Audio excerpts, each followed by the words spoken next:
Hello दोस्तों, सभी को नमस्कार।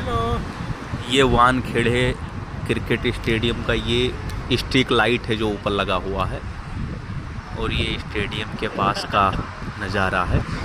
ये मेरीन ड्राइव के सीधा सामने ही है।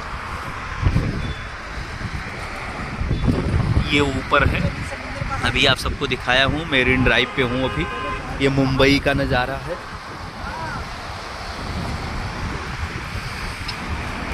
मुंबई का नज़ारा है। ये मेरीन ड्राइव पॉइंट है ये।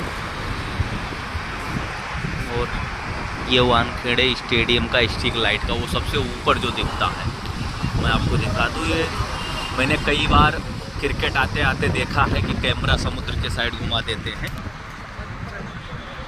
तो ये वही समुद्र है, वही मेरीन ड्राइव का नज़ारा है। मिलते हैं आप सभी को अगले व्लॉग में। और ये वानखेड़े स्टेडियम का स्ट्रीट लाइट बना हुआ है, आप समझ लीजिए स्टेडियम भी है।